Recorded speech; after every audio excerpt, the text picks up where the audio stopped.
അതുകൊണ്ട് ഇവിടുത്തെ ഇതേ ഭാര്യ തന്നെയാണ് സ്വർഗത്തിൽ നല്ല ഭംഗിയുണ്ടാവും. സ്വർഗത്തിൽ കറുത്തവരാരുമില്ലെന്നും സ്വർഗത്തിൽ എല്ലാവരും വെളുത്തവരായിരിക്കുമെന്നും മുഹമ്മദ് നബി. 60 വയസ്സ് വരെ ജീവിക്കുന്ന ഒരാള് 20 കൊല്ലം കുറഞ്ഞു. ആരോഗ്യമുള്ള മനുഷ്യൻ ഒരു ദിവസത്തിൽ 8 മണിക്കൂർ ഉറങ്ങണം എന്നാണ് അത്രയും കണക്ക്.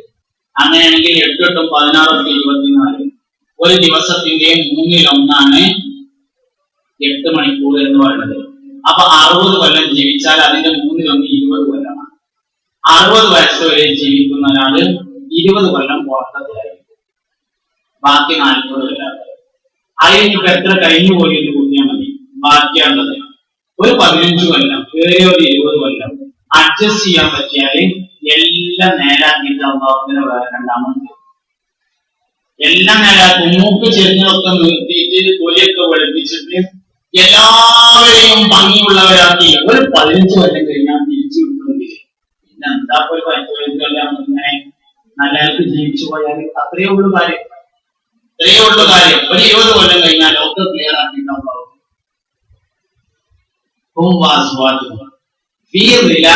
മരത്തിന്റെ ചോട്ടിൽ ഏതാ മരം? ഖുർആൻ ഒരു അർത്ഥം തീർത്ത ആൾക്ക് സ്വർഗത്തിൽ ഒരു മരം ഉണ്ടായിരിക്കുമെന്ന് ഹദീസിൽ വന്നിട്ടുണ്ട്. ഒരു അർത്ഥം ജീവിതത്തിൽ ഒരു അർത്ഥമെന്നാണ്, അല്ലാതെ ഒരു ദിവസം ഒരു അർത്ഥമെന്നോ മാസത്തിൽ ഒരു അർത്ഥമെന്നോ അല്ല. ജീവിതത്തിൽ ഒരു അർത്ഥം ഖുർആൻ തീർത്താല് സ്വർഗത്തിൽ ഒരു മരം ഉണ്ടാവും. എന്താ ഇപ്പൊ സ്വർഗത്തിന്റെ നടുക്ക് ഒരു മരം ഉണ്ടായിട്ട് കാര്യം എന്ന് ആലോചിക്കും. മരണ്ടേ സ്വർഗത്തിലെ മരത്തിന്റെ നിഴലിലൂടെ കുതിരപ്പടയാളി തന്റെ കുതിരയെ ഓടിച്ചാൽ 40,000 കൊല്ലം കഴിയുമ്പോഴാണ് മരത്തിന്റെ നിഴൽ വിട്ടുകിടക്കുക. 30 ബംഗ്ലാവ് ഉണ്ടാക്കിയാലും സ്ഥലം ബാക്കിയില്ല. ഒരു മരം കിട്ടിയ പോലെ. പിന്നെ നടുക്കൊരു മരണ്ട്, അവിടുത്തെ വഴിയില്ല എന്നുള്ള പ്രശ്നം ഇവിടെ മാത്രമേ ഉള്ളൂ. സ്വർഗത്തിൽ വഴിയില്ലാത്ത പ്രശ്നമില്ല. നോക്കുന്നവരപ്പതപ്പുറ കാണുന്ന സ്ഥലത്തിൽ നിന്നിട്ട് വഴിന്റെ പ്രശ്നം. ഒരു മരം കിട്ടിയാൽ മതി. വാസ്തവത്തിൽ സ്വർഗത്തിൽ ഒരു ഹത്തം തീർത്ത ഒരു മരം കിട്ടും. വാസ്തവത്തിൽ അല്ലാഹു റബ്ബുൽ ഇസ്സത്ത് സ്വർഗം പറഞ്ഞുകൊണ്ട് നമ്മളെ ആശിപ്പിച്ചാണ് നമ്മളെ ആബിദീങ്ങളും നമ്മുടെ ത്വാഅത്ത് ചെയ്യുന്ന ഇബാദത്ത് ചെയ്യുന്ന ആളുകളൊക്കെ ആക്കി മാറ്റും. പറഞ്ഞു ഇങ്ങനെ പറഞ്ഞപ്പോ സഹാബികൾ ചോദിച്ചു, നബിയെ, ഞാനും എന്റെ ഭാര്യയും ഒരുമിച്ച് ഇങ്ങനെ കളിച്ചിരുന്നാൽ അതിന് കൂലി കിട്ടുമോ? നബി തങ്ങൾ പറഞ്ഞു,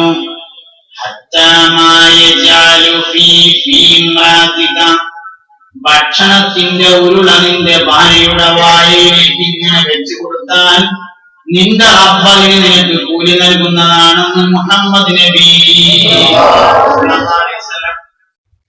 വെറുതെ ചോറ് വയ്ക്കുമ്പോൾ ഒരു ഉരുള അങ്ങോട്ടും ഒരു ഉരുള അങ്ങോട്ടും ഉരുട്ടും. നമുക്കിതൊന്നും ആസ്വദിക്കാൻ സമയമല്ല. നമ്മൾ വലിയൊരു പ്രശ്നമാണ്. ആസ്വദിക്കാൻ സമയമല്ല. 63-ാമത്തെ വയസ്സിലും ആയിഷ ബീവി ഒരു കോയിന്റെ കാലെടുത്ത് ഇങ്ങനെ കടിച്ചാല് ആയിഷ ബീവി റളിയല്ലാഹു അൻഹ തന്നെ പറയുന്ന ഹദീസിലുണ്ട്, എന്നും രാവിലെ നബി സല്ലല്ലാഹു അലൈഹി വസല്ലം തങ്ങൾ ആടിനെ കറക്കുമായിരുന്നു. പള്ളിയിൽ പോയി വന്നാലും നിസ്കാരം കഴിഞ്ഞ് വന്നാലും ആടിനെ കറക്കും. നമുക്ക് തോന്നുന്നു ഇങ്ങനെ ആടിനെ കറക്കുമ്പോ ആയിഷ ബീവി ഇങ്ങനെ ചായ ചെയ്യുക അല്ല. പിന്നെ ആയിഷ ബീവി സുഖിച്ചിങ്ങനെ ഇരിക്കണം. നബി തങ്ങൾ എന്നും രാവിലെ ആടിനെ കറക്കും. എന്നിട്ട് എനിക്ക് ആ പാല് കൊണ്ടുവന്ന് എന്നിട്ട് പറയും, ആയിഷ ഇശ്റബീ, കുടിക്കേന്ന് പറയും. എന്നിട്ട് ഞാൻ ആ പാല് ഇങ്ങനെ കുടിക്കുമ്പോ നബി തങ്ങൾ ഇങ്ങനെ താല്പര്യപൂർവ്വം നോക്കി നിൽക്കും ഞാൻ കുടിക്കുന്നത്. എത്ര വയസ്സ്? 65, 63, 60 വയസ്സ് കഴിഞ്ഞിട്ടുണ്ട്. ഏതെങ്കിലും ഒരു 60 പോട്ടെ, ഒരു 50 വയസ്സായ ഭാര്യയും ഭർത്താവും സിറ്റ് ഔട്ടിൽ നിന്ന് സംസാരിക്കുന്നതാണ് ആർക്കോ. നമ്മളിതൊക്കെ കഴിഞ്ഞോ തീരുമാനിച്ചിരിക്കുകയാണ് 10 കൊല്ലമായപ്പോ. ഇത് സ്വർഗത്തിലുള്ളതാണെന്ന് ആലോചിക്കേണ്ട. നമ്മൾ മരിച്ചു വീഴുന്നത് വരെയല്ലേ, അതിന് ശേഷമാണ്. എന്തിനാ അതിന്റെ ഇടയിൽ ഒരു ഗ്യാപ്പ്? ആയിഷ ബീവി റളിയല്ലാഹു അൻഹയുടെ മടിയിൽ തലവെച്ച് കിടന്നുകൊണ്ട് ആ കൊണ്ടാണ് പുണ്യനബി സല്ലല്ലാഹു അലൈഹി വസല്ലം വഫാത്തായത്. അസ്രായീൽ അലൈഹിസ്സലാം വന്ന് റൂഹിനെ പിടിച്ചപ്പോ വേദന അനുഭവപ്പെട്ട നബി തങ്ങൾക്ക് അറാക്കെടുത്തിട്ട് ആയിഷ ബീവി സ്വന്തം വായിൽ നിന്ന് ഉമിനീര് നനച്ചിട്ട് നബി തങ്ങൾക്ക് ഇങ്ങനെ പല്ല് തേച്ചു കൊടുത്തു. ആയിഷ ബീവി റളിയല്ലാഹു അൻഹയുടെ വായയിലെ ഉമിനീര് വായയിൽ വെച്ചുകൊണ്ടാണ് മുത്തുനബി സല്ലല്ലാഹു അലൈഹി വസല്ലം തങ്ങൾ വഫാത്തായത്. അതിലും വലിയ സൗഭാഗ്യം എന്താണ്? 9500 മീറ്റർ ദൂരമുണ്ട് ഖദീജ ബീവിന്റെ വീട്ടിൽ നിന്ന് ഹിറാ പർവ്വതത്തിന്റെ ഗുഹയിലേക്ക്.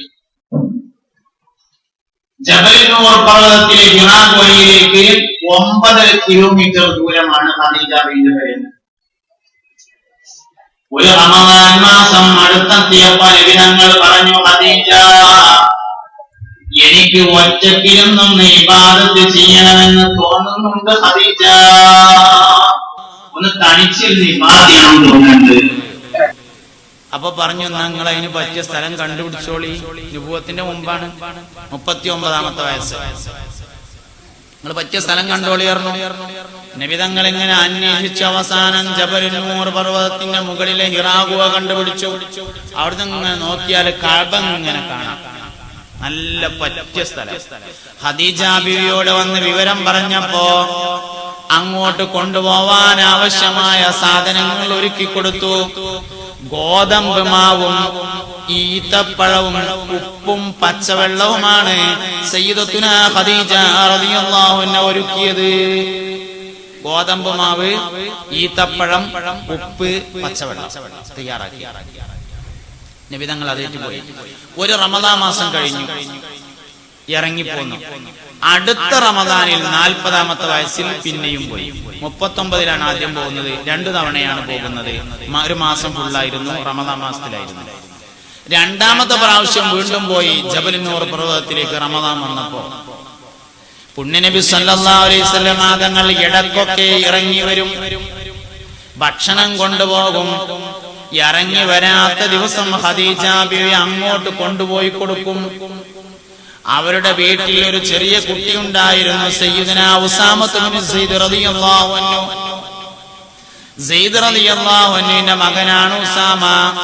സെയ്ദ് റളിയല്ലാഹു അൻഹു നബി തങ്ങളുടെ വളർത്തുപുത്രനാണ്. ഖദീജ ബീവിയുടെ അടിമയാകുന്നു. ഹക്കീം ഇബ്നു ഹുസാം എന്ന പേരായ ഖദീജ ബീവിയുടെ അമ്മാവന് ചന്തയിൽ നിന്ന് കിട്ടിയതാണ്. സെയ്ദ് ഇബ്നു ഹാരിസ ബദർ യുദ്ധം കഴിഞ്ഞിട്ട് നമ്മൾ ജയിച്ചു എന്ന് മദീനയിൽ പോയി പറയൂ എന്ന് നബി തങ്ങൾ പറഞ്ഞത് സെയ്ദ് ഇബ്നു ഹാരിസ റളിയല്ലാഹു അൻഹുവിനോടായിരുന്നു. ചരിത്രത്തിൽ വളരെയധികം പ്രാധാന്യം അർഹിക്കുന്ന ഒരു മനുഷ്യനാണ് സയ്യിദുനാ സെയ്ദ് റളിയല്ലാഹു അൻഹു. ഒരു പ്രഭു കുടുംബമാണ്, രാജാവിന്റെ കുടുംബമാണ്. പ്രധാനമന്ത്രിയുടെ മകനാണ് സെയ്ദ്. രാത്രി വാപ്പാക്ക് കുറേ കൃഷിസ്ഥലങ്ങളുണ്ട്. ഒരു കൃഷിസ്ഥലം കാണാൻ വേണ്ടി മോൻ പോയി. പോകുന്ന വഴിയില് വെള്ള വസ്ത്രം ധരിച്ച കുറെ ആളുകൾ അള്ളാഹുവിനെ ഇബാദത്ത് ചെയ്യുന്നത് കണ്ടു. അക്കാലത്തെ മുസ്ലിങ്ങൾ, പൂർവ്വകാല വേദം പഠിച്ചിട്ടുള്ള അക്കാലത്തെ മുസ്ലിങ്ങൾ, അവരിങ്ങനെ ഇബാദത്ത് ചെയ്യുന്നത് കണ്ടു. അത് കണ്ടപ്പോ വലിയ താല്പര്യം തോന്നിയ സെയ്ദ് അവിടെ കുറെ സമയം ഇരുന്നു. നേരം ഇരുട്ടായത് അറിഞ്ഞില്ല. വീട്ടിൽ വന്നപ്പോഴേക്ക് സമയം കുറെ ആയിട്ടുണ്ട്. വീട്ടുകാർ അന്വേഷിച്ച് നടക്കാൻ തുടങ്ങിയിട്ടുണ്ട്. ആകെ പ്രശ്നമായി. അവസാനം സെയ്ദിനെ വീട്ടുതടങ്കലിൽ താമസിപ്പിച്ചു. ആ പുരോഹിതന്മാരെ ഒന്നുകൂടെ പോയി കാണണമെന്ന് അതിശയമായ ആഗ്രഹമുണ്ടായി. അതിനൊരു വഴി എന്നുള്ള നിലയിൽ രാജകുമാരനെ സ്വാധീനിച്ചു. രാജകുമാരനോട് വേട്ടയാടാൻ പോകാൻ നമുക്ക് ഞാൻ പഠിപ്പിച്ചു തരാമെന്ന് പറഞ്ഞപ്പോ രാജകുമാരന് താല്പര്യമായി. 2 ആൾ കൂടി പോയി. പുരോഹിതന്മാരെ വീണ്ടും കണ്ടു. അന്നും വരാൻ നേരം വരും.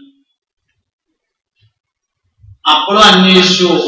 ഏതോ പുരോഹിതന്മാരുടെ അടുത്തിരിക്കുകയാണെന്ന് വീട്ടുകാരറിഞ്ഞു. തൊട്ടടുത്ത ദിവസം രാജകുമാരന്റെ ബർത്ത്ഡേ ആയിരുന്നു. അതിലവർ പങ്കെടുത്തതുമില്ല. അപ്പൊ കൂടുതൽ പ്രശ്നമായി. രാജകുമാരനെയും സെയ്ദിനെയും